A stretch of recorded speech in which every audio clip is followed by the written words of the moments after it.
Magandang hapon po sa atin lahat. Pastor Apollo Kibuloy is running for Senator of the Republic of the Philippines. Kasi gusto niya maging part ng solusyon ng ating bansa.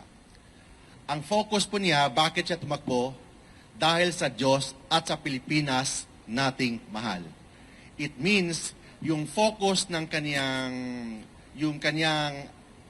platform of government is God-centered, Philippine-centered, and Filipino-centered na platform, lalo na sa legislation bilang isang senador. And ang priority po niya, number one, is yung religious freedom.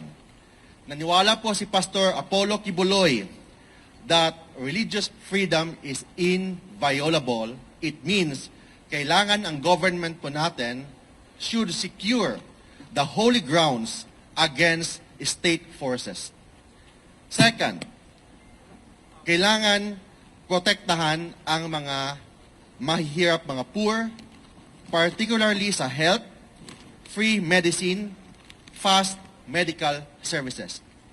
Pastor Kibuloy will be the senator sa mga mahihirap, senator sa mga ordinaryong mga Pilipino, senador sa mga manggagawa. Madaling lapitan, willing makinig sa lahat ng problema ng taong bayan.